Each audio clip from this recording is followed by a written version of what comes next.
Good afternoon. I keep wanting to say good morning when I do this show because it's just on the other side of 12 o'clock. Thanks for joining me today, Karen. We are going to cover the ultimate guide to buy-to-let investment today. There's going to be 12 actionable points that I'm going to cover, and you could obviously help us with. There's going to cover like tenant demand, property and area and things as well. And we'll also touch on a bit about what we spoke about on Saturday, expenses and things, tax allowances and tax deductible expenses for landlords. But yes, the ultimate guide to buy-to-let investment, guys, that's what we're covering today, and the 12 actionable steps. Just before we go ahead, obviously, I just wanted to give a shout out to Jim. Obviously, he's not here. If he's been following his journey on social media, he has just obviously really got to the summit of Tubcal on Saturday. A really big achievement, so well done to him for that. He's surpassed his target for raising donations for the Crow's Nest Trust, which is a brilliant charity. So hopefully we could get some more. If you want to go on and contribute to Jim's page, obviously with the GoFundMe, the Just Giving page, it is on all his social media platforms and on these pages as well. We are live this morning, guys, or this afternoon. Please feel free to jump in with comments as we speak. I'll try and get to them at the end.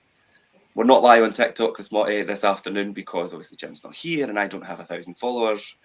So if you want to follow me on TikTok and get me to that point so that we could go live on TikTok while we do this from my account, it's Fife Properties Lettings. And you can follow me on TikTok there if you have TikTok. Otherwise, we are live as usual on all the social media pages. So our 12 achievable steps to buy-to-let investment. If you're wondering about property and buy-to-let investments, it is one of the most popular and lucrative investment methods out there. And by purchasing buy-to-let property, investors can generate attractive returns and benefits from ownership of valuable assets in the UK property market. Now, there are certain things you need to know in buy-to-let investment, and some people who are just starting out sometimes don't have the best of knowledge about how to get started, and this kind of guide that we're going to go through today is really good, and these 12 actionable steps will help you achieve that. Whether you're a new landlord, investor, or somebody that's already got property, it is all relevant in terms of the journey that you'll probably be on. And the first point I would like to cover is making sure you understand the basics of buy-to-let property investment. The basics are, as I say, they are very basic, but you don't know what you don't know, and I think that's the important thing. You might be an experienced investor who just wants to brush up on their buy-to-let knowledge. On the other hand, you can be familiar with property investment, but these points are all quite good. We all have to start somewhere, and understanding the basics of buy-to-let business is one of the most crucial buy-to-let tips when beginning your portfolio journey. If you're a first-time buyer in the buy-to-let industry, or if you are building your portfolio up, then this is a lot of information that is relevant to you. I mean, firstly, what is buy-to-let? I think a lot of people maybe are unsure of that. A lot of you guys watching today obviously will know what buy-to-let is, but as I say, we're going to start at the basics here today. And when it comes to investment in property, buy-to-let has been popular for around about obviously the mid-90s. We've heard Jim talk about the start of his journey, and it was like in the early 90s and onwards that he started. And that's when it all kind of started growing increasingly more prevalent over time, obviously, and by the mid-noughties, there were over 1 million outstanding buy-to-let mortgages, increasing from 500,000 in 2004 up to about 2007, and then up to about obviously 2020. Buy-to-let investment is considered one of the best property investment strategies for those who want to make lucrative income thanks to buy-to-let returns. So how does it all work? How does buy-to-let work? And it's normal to find yourself wondering how does it all work, especially if you're new to the whole concept. And in a nutshell, buy-to-let works in obviously a few simple steps. Basically, purchase a property, find the tenant, and receive return. Although, Ken, you and I know that there's a lot more that goes into it rather than just those 3 simple steps, but that is the fundamental flow of things. Ken, do you find you get a lot of new investors and things that depend on the information from obviously like myself and Jim and you and yourself as well, obviously in the letting process? Yes, obviously it's a lot more in depth than you can break it down to those 3 steps, but ultimately there's obviously a lot more that goes into it that we do on a day-to-day basis. So for the first time that you're looking to do this, obviously it's best, knowledge is power in every situation, especially when it comes to buy to let. This is obviously your money, your investment, you want to do it right. So there's a lot of steps that obviously we'll cover today and how to do that efficiently and effectively as well. But yeah, there's a lot that goes into it. So feel free to ask the questions. There is no stupid questions when it comes to things like this. Yeah. So you're best to ask either like Richard, myself, if you have any queries, if this is the first time you're doing it, or even if this is you maybe already have a buy to let and you're looking to expand your portfolio. Obviously, there's various ways to do it. So yeah, best to ask than do silly mistakes. Things change so much, and I think even though you're maybe a seasoned landlord or investor and things, you might not be too up to scratch on what the new legislation is, or what's the popular areas to start to, obviously, if you continue to build your portfolio, where's best to buy, what tenants are best to target and things as well. And that's what we're going to cover today. Rental yields is an important thing as well. We've spoken about rental yields in the show previously, and rental yields are commonly used. It's a term that's commonly used in relation to buy-to-let, and rental yields are a percentage figure that highlights the rental returns an investor is likely to achieve. Now, typically, this is the higher the better, and it's based on the percentage of what a rental yield is calculated by taking, obviously, the rental income and what that is from the buy-to-let property and dividing it by the property's purchase. Now, that's your gross yield, and we've spoken about this before, that you're better to concentrate. If you're using buy-to-let finance and obviously a mortgage to fund your purchase, you're better to look at your net yield, which is obviously after the rent has been, the mortgage has been paid, and that's what to concentrate, unless you're buying cash, which obviously then you can concentrate on a gross yield, but you need to take into consideration your mortgage payments and other costs and things, and then look at your net yield as your rental return as opposed to the gross yield. I think that's important. I know we were going to leave comments to the end, but it's just because Jim's jumped on to say good afternoon. So good afternoon, Jim. Glad you're watching. I believe you're in Marrakesh. You're in North Africa anyway. So yeah, well done again, Jim. And Jim will be back with us next week on the Wealth Creation Show as usual.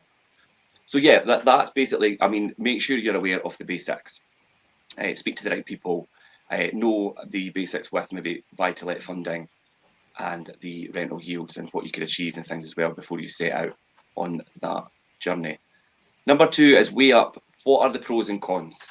As a first-time buy-to-let buyer, you can maybe seem a lot of hassle and leading you to wonder, is buy-to-let really worth it?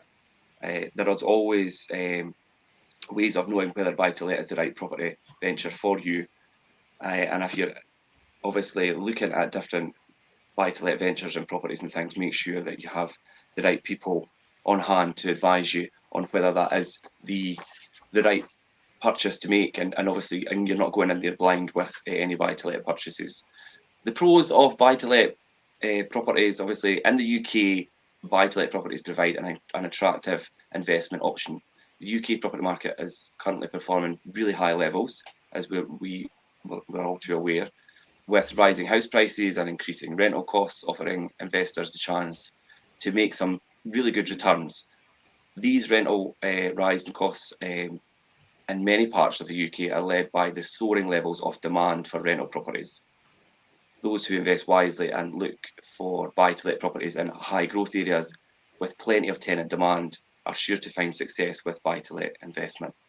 Karen, we've seen a lot of this recently. We still have really high tenant demand at the moment and not the stock to keep up with that. Is that something you see, obviously, as a trend that will continue? There is, yeah. We really faced it when we came out of lockdown. The amount of people that were looking for rental properties versus what was on the market, it completely outweighed it. So you have a lot of people that are still going for the same property. We have seen a slight hand down to it just with the rise in living costs, but if you have a property that's still in good condition and at a suitable rental level, still obviously on the higher side, but you're not being completely unreasonable about it. You are still getting a high demand of people looking for it. We have properties, especially in Kirkcaldy, that we've been putting on the market recently. And as soon as they go live on the market, there is basically a list of people looking to see them. And it's like that in various areas across Fife as well. Yeah, tenant demand is really driving things forward, and it has done for the last few years since obviously the pandemic and things as well.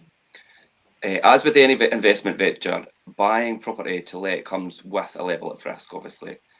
To truly succeed when you invest in buy to let, you will need to be willing to tie your money up for a longer period of time. I think that's important. I think people enter this maybe sometimes with the thought process like quick returns and things, but I think it really is. I mean, the mid to long term is basically the best thing to obviously gauge your goals and your target on, rather than quick returns. It's not going to work like that. I think it is definitely a longer period, or spread out across a longer period, where you will see the benefit of your buy-to-let investment. I mean, you could have found the perfect UK property in one of the best let areas, with the best buy-to-let mortgage and things, but you would still have an element of risk and hazards along the way. So some of the most common risks that come with buy-to-let include obviously market changes, and that could cause your property maybe to decrease in value, and you could then suffer maybe extended void periods, which is obviously going to have an effect on your return. And a void period is essentially a period of time where you don't have a tenant in the property, and you're obviously missing out on rental payments. Now that obviously has a detrimental effect. The longer the period that goes on to your income on your buy-to-let investment. And I think these are things that you have to take into account when you're going into it. Like, you might have void periods, you might have maintenance coming up. Like, these are all things that you'd have to take into account when working out a budget, and if this is going to be the financially right decision for yourself going forward. Yeah, I think it's important that you do your due diligence, and then you risk assess your investment or your potential investment. Like obviously we've covered before, if you look at, right, okay, if there's a change in the market, if there's a change in interest rates, or if my property's empty for X amount of months, or do you know what I mean, if my mortgage payments go up, or do you know, stamp duties just change, that's another thing you need to take into consideration. So all these costs and things, that if you do your risk analysis and things when you are making a purchase, then you could limit the chances of you being so open to changes in the market having an effect on your investment. And basically, I mean, I think it's risk analysis when you're doing the purchase in the first instance, and always be prepared for changes that will come. And that is an important thing. And I think obviously the pros and cons of buy-to-let investment is that things do change and the market does change, and nothing always stays the same. So preparation for any of these changes, and having your buy-to-let investment set up to withstand any of these changes to a certain level. Obviously, you can't can't predict the future. Yeah, but obviously, if you've done your homework and risk analysis, then you should be comfortable when things begin to get hard, and obviously be risk adverse. So, okay, the next one is know what to look for. I mean, before investing in buy-to-let, you need to know what to look for when you're selecting buy-to-let properties. Everyone's buying a property to let will want to know, where they're getting the most for their investment, if they're focusing on the right criteria in terms of tenants. Is it a good way to increase the chances of success to look at certain, certain demographics of tenant, whether it's families or students, and then obviously areas that are going to attract certain tenants and things as well. So this is all part of building your buy-to-let strategy. So make sure you know and identify the best buy-to-let opportunities and areas and things as well. Always look for high rental yields. Rental yields within the within certain areas can differ obviously slightly. Higher rental yields, the better. Now, rental yields across the UK tend to be average. If you're 5-6%, you're in a good level, and that's generally accepted as quite a good level. But they do rise up to like 7, 8, and 9%. Areas like in Scotland, obviously Glasgow, Falkirk's actually quite a good one as well. They see really high rental returns. and that they're actually up about 8 and 9% and things as well. And Falkirk's actually it's got higher rental yields than Edinburgh and parts of Edinburgh and things as well. But Glasgow's really good. But then I think the cities are easy to concentrate on. We obviously are in Fife, and I think Fife is kind of its own wee microclimate, and we do have obviously St Andrews at one end of the spectrum, and then obviously right down to the other end. Karen, what's your thoughts about obviously areas and things in Fife, and do you think it's quite diverse, and you could have higher values, or you could have like a lower value, but you're still getting good returns? Yeah, just obviously it depends on what area you go for. Fife is very pockety. There's lots of different areas, and even from like the span of a 5-minute difference between one village to the next or one town to the next, it can be completely different. Obviously, when you're looking at purchasing, if you're in a lower end area, you'll be able to pick something up at a cheaper value, and then obviously you'll be looking at a lower level of rent, but the yield still works itself out because you've purchased at that lower value. And likewise, if you're going for something higher end, you'll be looking to achieve a higher level of rent for it. So I think the area very much depicts kind of what your budget will be, and obviously what type of tenant you're looking for as well. Obviously different areas will attract different types of people. Like you say, St Andrews, Cooper, they're quite good for students. More East Nuke kind of families or work professionals. It just really depends on kind of what area you're looking for. So if you are unsure, please let us know, because we'd be happy to advise you on the area that you're looking at. We've got a lot of landlords that would send us the link for a property if they're looking at purchasing it, just to get kind of the initial rental return on it and our thoughts on the area as well, if there's going to be a demand in that area. There is no point in buying a property that there is no demand for. Ultimately, in Fife, there's usually a demand for something everywhere, but sometimes even street to street can completely change, obviously, the demand for it. Yeah, you're right. It does. From street to street, it could change slightly. We are fortunate at the moment, and have been for a while, that generally I feel like the rental market and tenants and things does generally tick over really quite well. It peaks and troughs maybe throughout times of the year, like a wee bit, and obviously the last couple of years, tenant demand has just surpassed anything I've ever experienced. Well-being and obviously lettings industry. But yeah, there's quite a diverse areas in Fife, and I think it's quite good, and you could diversify your portfolio throughout Fife. Considering tenant demand is important, tenant demand is a huge part of the decision-making process when you're finding the buy-to-let property. So, you don't buy the property and then think about what tenants should go in. You should look at the property and think, right, who would go in this before you purchase it. Without demand for your property, you won't secure any tenants, and you could be left losing income through void periods and things. So, not to mention the higher likelihood of ending up with a lower yield at the end of the year. And then obviously that has an effect on the income that you're trying to generate from your buy-to-let business. As I say, there is certain areas throughout the entire country and things that are better than others, but Fife itself is quite a good area. You do always want to think about capital growth.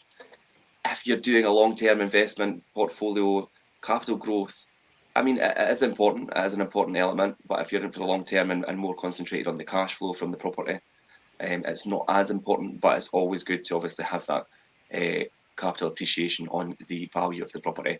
Generally, if you're buying something and doing general upgrades, and then obviously property price will increase over time anyway, I'd probably gauge maybe every 10 years to look at obviously your capital growth considerably going up around about 10%. Or 10-15% possibly in that 10-year period. You're not going to see any drastic changes within a couple of years of purchasing a property, unless you're going to do extensive like renovation works and upgrade the property to a certain degree. But yeah, capital appreciation is an important thing, and it's good for obviously reinvestment as well when you're building a buy-to-let portfolio to obviously release equity and then reinvest to keep building. So yeah, explore the best buy-to-let areas. Now, when it comes to obviously Scotland and things, as I said, that the areas like the cities and things obviously come up first. But I think the area of Fife is quite diverse, and I think that's a good place to start. You still see a lot of people coming from the West Coast and things as well, and investors who are really attracted by Fife as an area because of that setup and the different areas you get. And I think property prices are quite good in terms of the purchase price versus what you could actually achieve for rent. Glenoffice is a prime example, a very undervalued area. You could pick up 3-bedroom houses and things there, sometimes for around about 70,000, and sometimes even slightly less. But obviously, we need to do work and things. And I mean, what are we getting for a 3-bedroom house now in Glenoffice, Karen? They're about 650 per month for a 3-bed in Glenoffice. If you Yeah, have I a mean, house. yeah. So, I mean, that's a good return, especially if you were picking it up for say 70, 80, maybe if it's already got if it's already been completed work-wise and you've not got a lot of extra money to go into it. So, yeah, definitely a good area. But I mean, that's just one example. There is a lot of different areas throughout Fife that are quite good. It's quite good as well because you tend to attract more kind of families or couples that are in that area, and you tend to get a bit of a longer let out of them.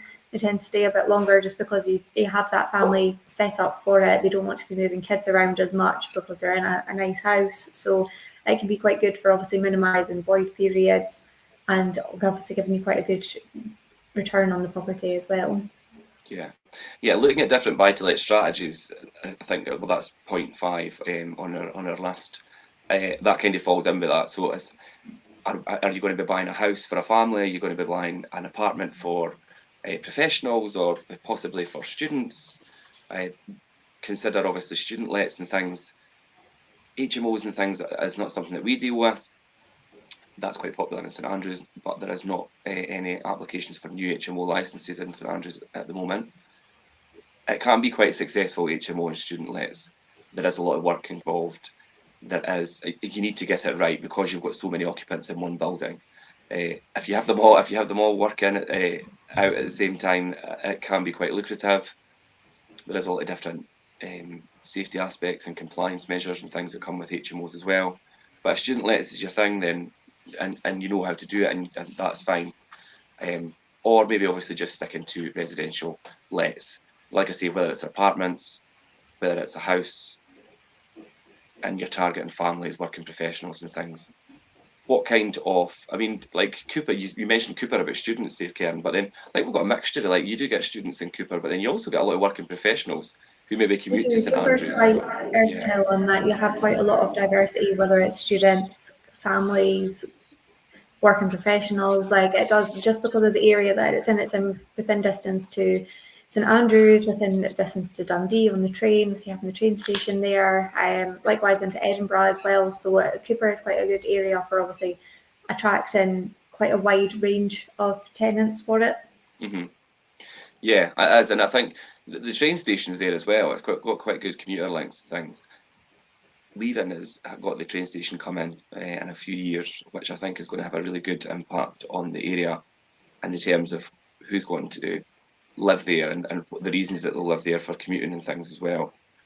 So yeah, I think the prospect of train station and commuter links and things is quite important. I think we do see that with property in Cooper because of that train link. Train link's brilliant and obviously taking you straight into whether it's Dundee, whether it's Edinburgh. So that is quite that's quite a good thing, and it's something to think about as well. I think when you think about area and where to purchase your next buy to let, you're getting properties, maybe Methil, Buckhaven, and even Leaven as well, obviously, at quite reasonable prices in terms of purchase, and rental prices are quite good at the moment across the country and Fife. But we have seen, I mean, what's a 2-bed flat in Methil at the moment, Karen? You're looking about 475, depending on the condition. You can sometimes achieve higher. Yeah, and that's just like what the 4 in a block ex local Yeah, authorities just your and things. typical 4 in a block ex council. Yeah, and I mean you could be picking them up from anywhere like 55, 60. I've seen them go on the increase now. I've seen them coming in more around about kind of the 70 mark, Yeah, 40. the There's reason I say that the the reason I say that is because I just seen one come up at 55, which I think I'm going to I am going to put out to a couple of my investors that are looking to buy. I've seen that this morning, so that's one. But yeah, I mean between like the 55 up to about 70 mark. But I mean the time you get 475 a month and things, and then the return on that's quite good. And Leaven and Methil and Buckhaven and things are quite good areas for investment, and these kind of properties will rent all day long. So think about your area. Think about what your strategy is. Is it an apartment? Is it going to be a house? Is it going to be aimed at working professionals or families and things as well? Now, when you're thinking about the properties, you can choose. You could get like, I mean, we've seen a few people do this recently with the new build schemes that are coming up, Karen, and buying new builds. Or you could look at properties that are already completely like refurbished and ready to go. And I think that choosing between them rather than, I think if you're starting out, it's quite important. Everybody wants to maybe start out and like get stuck in and do all that, but I think for your first rental property, try and get one that's as close to ready as possible, where you just need to make sure it's compliant. Maybe do a wee bit touching up to freshen the place up, get it on and get it running and operating as a buy to let investment with a tenant in place and things. I think initially that's the best choice rather than to go straight in and try and do a full renovation and increase the value and things. You can do that as a good strategy, but get yourself started first, get your feet on the ground, have maybe one or two that are up and running. If you're obviously looking to start to build a portfolio, then get started with one or two that are up and running, and then look at like, okay, I can maybe look at maybe a bit of a renovation project and things as well. People do like the thought of just buying something that's ready to go, whether it be a new build or something that's just been refurbed. How do you think? I mean, Ken, you've done a few of the newer builds lately in terms of rental, and obviously the thing now is obviously newly refurbished. A lot of landlords and people are getting to the point where it's like, right, okay, I've had this property for so long. When the tenancy's changed, let's do a full refurb and get it all nice. And how do you think? How does that? What reaction does that get when you put it on the market? So obviously, the fresher it is, the more modern it is, the more in demand it's going to be. People are Yeah. wanting white walls, grey carpets, like fresh properties that they can just walk into and just have to put their furniture in, as opposed to things that are maybe a bit dated. If you are purchasing a property and needing to freshen up the paint, please don't paint it magnolia. We are out of the days of magnolia. So whites and greys seem to be the preference just now for it, but yeah, like I say, the newer a property is, the more in demand you're going to find it, which means you're then going to be able to find yourself a better quality tenant, because it tends to be the people that are looking for the nicer properties are the ones that want to keep them nice. Yeah. Yeah, just for that side of it. Even if for all the sake it is going to get in maybe like a tin of paint and giving it that freshen up, just to get rid of a coloured wall, for example. They're not going to be everyone's cup of tea, and not everybody is prepared to come in and redecorate a property. So the more neutral, I would say, probably the better. Yeah, I mean, that's what my advice would be, is to go for a property that is nearly ready and in quite good condition. And I mean, if you are experienced enough and have the contractors to hand and have the time and want to do a full refurb as your first property, then by all means that's your choice. I just think it's quite good to have things up and running and have a start generating a cash flow with a couple of properties that are safe and operating, and then start to play around with doing renovations and a lot of work, because renovations are not for the faint-hearted, especially if you're doing the full works. When it comes to like if you're doing heating system, kitchen, bathroom, windows, I mean all the fundamental stuff, making sure it's all compliant and things. It could take time. It costs a lot of money, and yeah, you need to know what you're doing or have people assisting you that know what they're doing. So just be careful of that. I think it's the advice I could give anybody.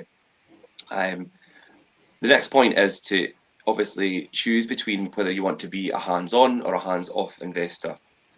A lot of people do want to do a lot of it on their own.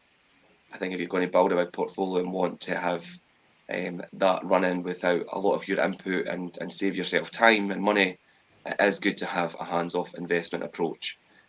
We do a lot of, I do a lot of property sourcing and find properties for landlords and things that I've never even been in them. And I think I've got a few that could give me testament to that how good it works without their involvement and saving them time. I mean, when you when you invest in buy-to-let property, you will be faced with that choice, either managing the landlord side of the investment yourself or hiring a management company to help you. This is definitely something you'll want to consider as part of your buy-to-let investment process, and it can depend on a number of factors whether you decide to do that. A hands-off property investor is somebody that obviously purchases buy-to-let property but doesn't get involved in the day-to-day management of the property. and that would normally mean that they hire a property management company to carry out the duties for them. Karen, we obviously, I mean, you've worked in property management for 4 or 5 years, and you're still involved to an element as well, but you take a lot more to do with the letting side now, obviously, because you are now obviously a letting agent as opposed to a property manager. I mean, what's the benefits could advise people of obviously using a management company for your buy-to-let investment? I mean, time is money, and whether you want to be for basically the price of a cup of coffee each day, do you want to be getting those phone calls when you least need them that somebody's got a leak or their boiler's not working? No, you don't. Because at the end of the day, obviously having a tenant in it can be great. You can have somebody that's got a lovely home for themselves, that's giving you obviously your rent coming in regularly each month, but there is obviously that negative side to it where things stop working or an inspection needs done, or even just keeping up to date with legislation, which is constantly changing. So I can't imagine you would want to be sitting there looking through, making sure you're up to date with all the legislation and then getting calls. And it's so much to deal with on a day-to-day basis. So I would strongly advise having a letting agent to deal with it for you, because it just takes off all that hassle for you. And you're getting your rent coming in each month for it. You have the peace of mind of knowing your property is being looked after. With ourselves, obviously, you're getting your statements coming in and out each month for it. So when it comes around to doing your tax returns, it's far easier. I don't know how landlords that do it themselves manage to do it without getting their statements through a loan. So hats off to them, but it wouldn't be me. I would definitely go with a managing agent, just even for the peace of mind for yourself of knowing your tenants being looked after and your investment is being looked after as well. Yeah, I think more so recently with just the continual changes to compliance and legislation, and it's a lot, and we spend a lot of time training and keeping up with it, and we know what goes into it to have the knowledge to be operating properly. So for an independent landlord to do that on their own, it's a lot of work. It's a lot of work and a lot of time. I'm not saying that people aren't capable of doing it, but you could save yourself a lot of hassle. I mean, there are a lot of different benefits when it comes to using a property management company. One of the main advantages is the fact that you'll have more freedom to maintain possibly your own career, travel, and enjoy your other commitments without having to worry about maintaining your rental properties as a full-time job. You'll often also be met with higher quality tenants and things if you're using an agent to source them and put them in place and look after them. We tend to build quite good relationships with our tenants. They tend to stay longer when they're dealing with us as an agency, because they feel like you need to have that approachable thing with the tenants. Sometimes tenants don't have that with their landlord. They prefer to deal with an agent and to be that mediating person in the middle between is quite important for the relationship as well, I think. Yeah, it can make things quite awkward when you're dealing directly between a landlord and a tenant, whether that's your tenants having some issues paying their rent, or there's a maintenance issue that the landlord's maybe not quite got the money to get fixed at that time. It can make things quite awkward and quite uncomfortable. So having obviously an agent in place kind of takes away that personal attachment from it, and it makes it a lot easier for like tenants to get in contact with you, or vice versa, a landlord to get in contact, because it's that kind of middle mediating party as opposed to direct contact. Yeah, it's always good to keep that set up. If you've got an agent, let them do their job. Yes. Because sometimes you get too involved and it disrupts the dynamic of how things should be dealt with, and it can make things difficult. So yeah, if you've got an agent, let them do their thing and try not to get involved. I know it's difficult sometimes. Do you know what I mean? When you've got property and you've got your investment portfolio and things, you do become attached, and you have got obviously a lot invested in that. But if you've got a trustworthy agent and management company and things in place, they should know what they're doing and look after things properly. The next thing is obviously understanding the costs involved. There are a lot of costs and things to consider when you're building your buy-to-let portfolio and making purchases. As with any financial venture, it's crucial to spend time planning out and fully understand the costs involved with buy-to-let investment. Aside from obviously the obvious things like the price of the property itself, whether or not you decide to pay in full or whether you use buy-to-let mortgages, there are other costs that you need to obviously take into consideration when investing in buy-to-let. Obviously, you've got your legal side of things, you've got solicitor fees and that to take into consideration.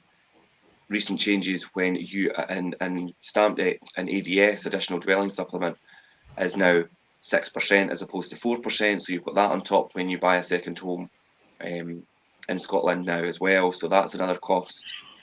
You have your usual survey fees and things as well. If you are going to use a managing agent, there is management costs and agency fees as well, and maintenance costs and making the property obviously compliant, and maybe doing some maintenance things, whether it's freshening it up or doing some repairs so that it's fit for purpose. These are all things that you need to think about and have a budget to do that. Karen, we spoke about on, and we're going to touch on some of this as we go. But the show on Saturday was landlord expenses and how you could offset these with as tax deductible expenses and things. Management costs and agent fees and things are in that category, along with your maintenance costs and things as well, as long as they are fixing the property to a certain standard that's obviously not to the betterment and enhancing the value and things as well. And also taxes as well. When buying to rent a property, there are taxes that investors must pay, and there are things like obviously your ADS and things as well, but you need to be quite savvy on the tax element of your buy-to-let portfolio. It does differ slightly if you're buying property in your own name, or obviously through a limited company, so that's something you need to consider as well. There are a lot of tax benefits to having a portfolio in a limited company, to the benefit of the landlord rather than doing it in your own name. And there is the chance, if you start to buy property in your own name, when you go to then obviously move them across to the limited company, then there's costs incurred in that as well. So you do need to think that through. If you're going to be building a portfolio of several properties, at least maybe you maybe need to consider that the limited company as an option rather than just buying them all in your own name, because the tax element of that will have an effect on you. And then obviously buy-to-let mortgages, getting a buy-to-let mortgage and getting the right buy-to-let mortgage. Many people who invest in the UK and Scotland as well obviously use a buy-to-let mortgage. Buy-to-let mortgage rates and things at the moment all mortgage rates obviously are on the rise. So make sure you've got quite a good mortgage advisor who can advise you on the best products out there. We do a lot of referrals through to Kessler Salimi. Kessler's based in Dundee, but does cover Fife. He does all buy-to-let mortgaging and bridging finance and things. He's a landlord himself, an investor himself, should I say, with quite a good portfolio, and really knows what he's talking about in terms of buy-to-let mortgages. So yeah, make sure you have the right information, or the people with the right information, when you're looking at what you have in terms of lending options. And then also your deposit and things for your buy-to-let mortgage, you're typically around about 25%.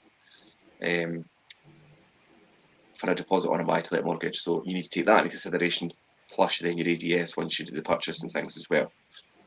So a lot of things to keep in mind when you are purchasing the property, and if you've got a good buy-to-let mortgage advisor and things, they will keep you right. Yes, and they learn about obviously buy-to-let taxes. So when you when you purchase a buy-to-let property, there are certain taxes involved, and they will add to your buy-to-let obviously purchase cost. Tax rates on buy-to-let property can differ depending on the type of tax that's involved. The tax implications of your buy-to-let property can sometimes turn people away from the idea of buy-to-let. We've seen that obviously it kind of puts people off, and the changes in tax recently has also made people reconsider whether they want to stay in the buy-to-let game and things. And we've seen a lot of people start to sell up and break up their portfolios, which is why it's so important to educate yourself on the potential fees involved before making any big decisions. Now that obviously comes down to like stamp duty, you've got capital gains, tax as well, and these are all important things to make yourself aware of. As I say, stamp duty has just increased to 6% in Scotland from 4%, so that will be on your purchase price. Capital gains tax for buy-to-let investors is something you need to be aware of as well. One of the biggest taxes that your buy-to-let investment and buy-to-let investors need to pay is capital gains tax. Now, capital gains tax is a tax on any profit you make from the sale of an asset. This applies to buy-to-let properties as well. So when selling a buy-to-let property, capital gains should be expected. In fact, the capital gains tax when you're selling buy-to-let properties is actually higher for landlords, with tax rates on buy-to-let property of 18% as basic rate taxpayers and 28% for additional rate taxpayers. So the amount you'll pay for capital gains on a buy-to-let property sale will differ depending on the price of the actual property itself. And then you also have tax on your let income as well. So the income that investors receive from their buy-to-let property is taxable, and investors will need to declare any rent they receive on their self-assessment tax return, like you said, Karen. The rate of income tax will depend on the amount of income you receive.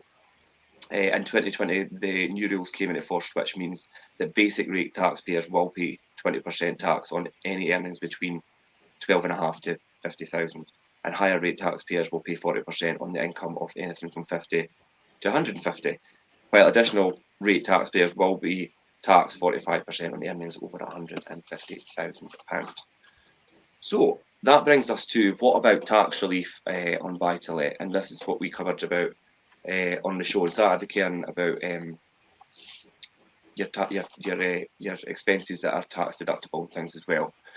Can you get tax relief?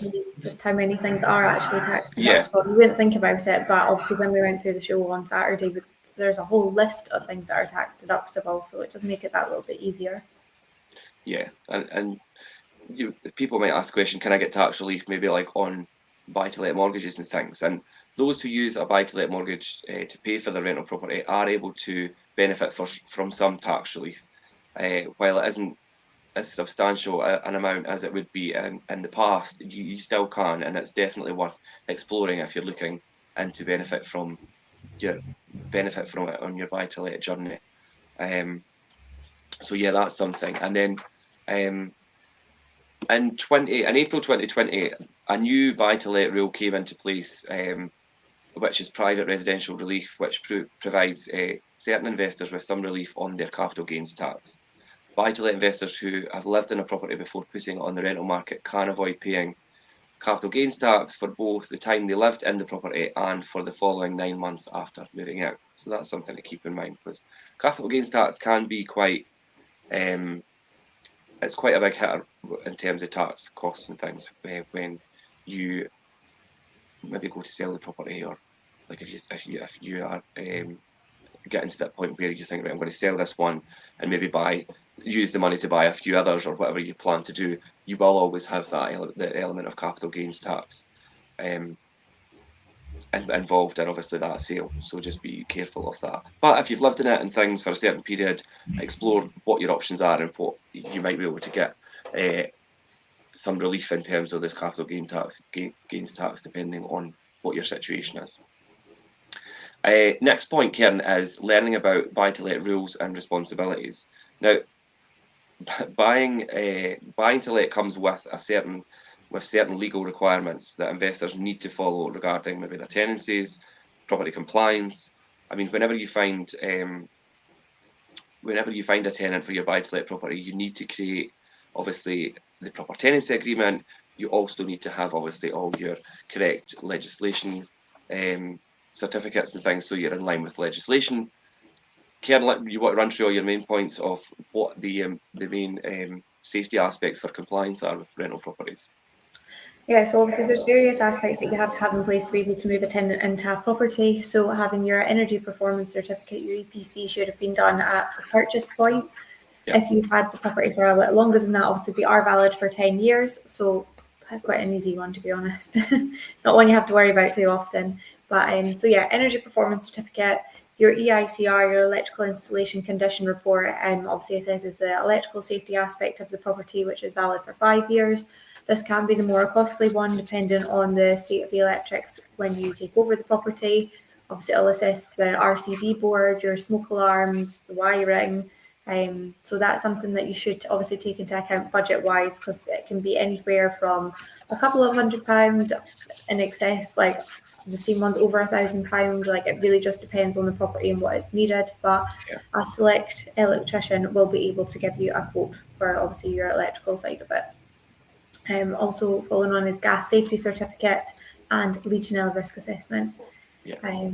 So along with any part testing and your smoke alarm certificate as well. So there's quite a few certificates that you need in place there.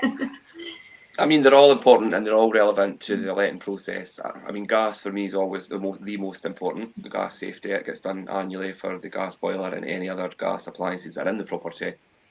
It is really just as paramount for me, the gas safety, because it's the thing that could cause the most damage and harm to not just the property but the tenants as well if things aren't safe.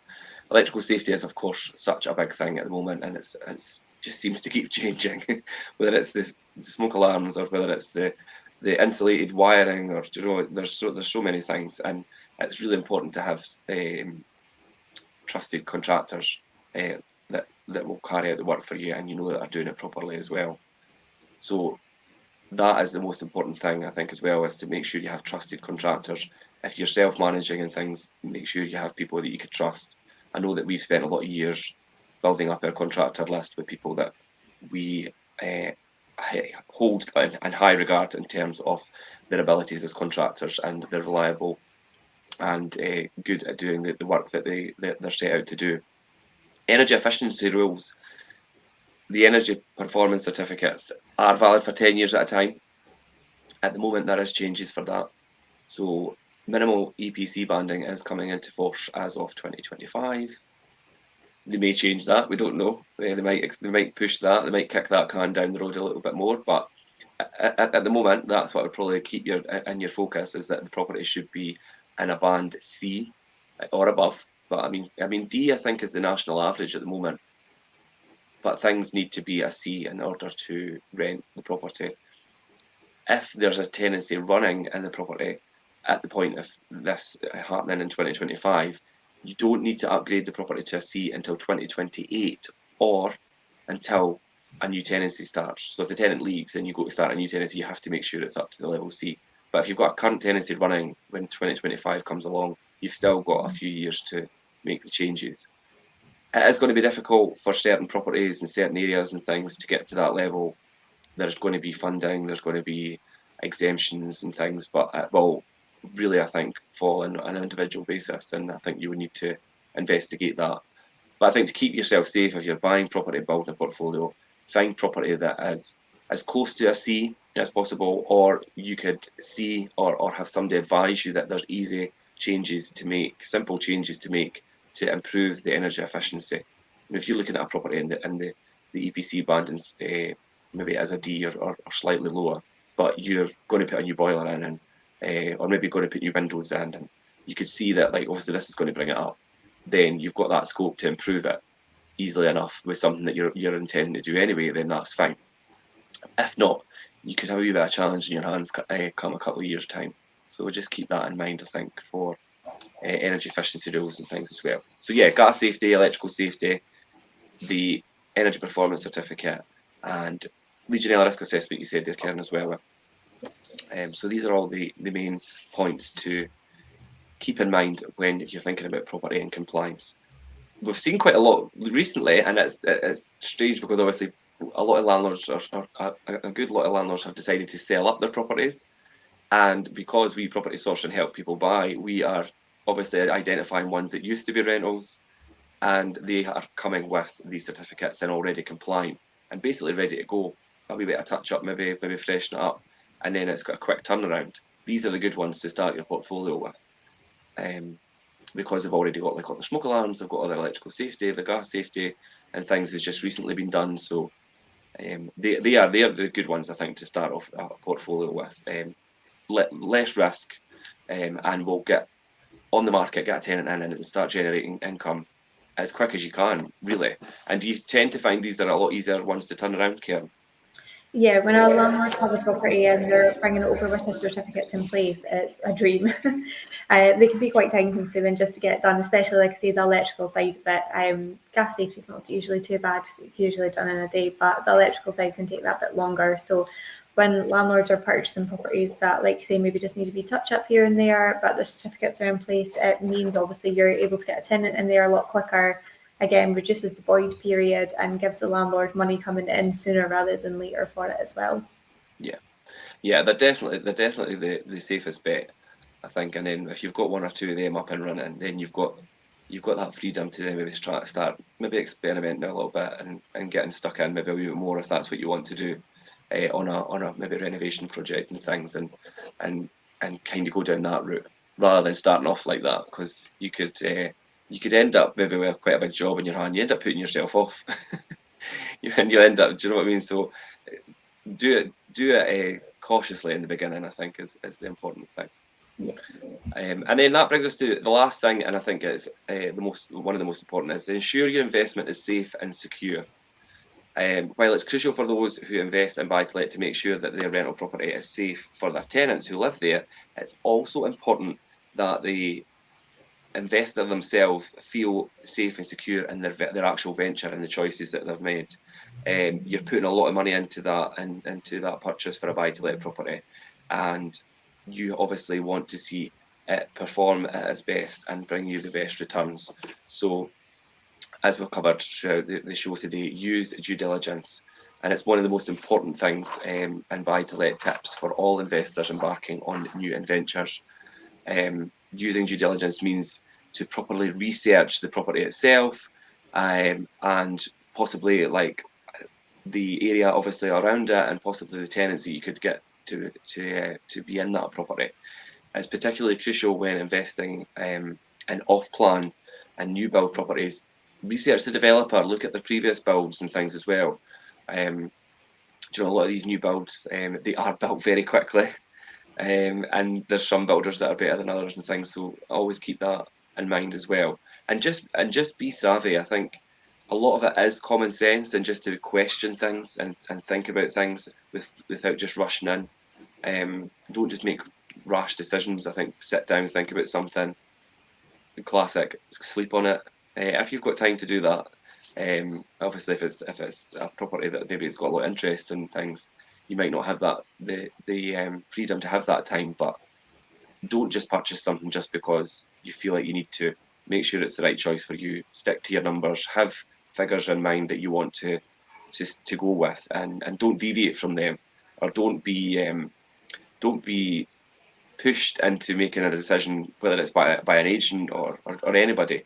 Make the decision based on what you've looked at in terms of your risk analysis and things, and that's what you're sticking with. And if it doesn't meet that criteria, move on to the next one.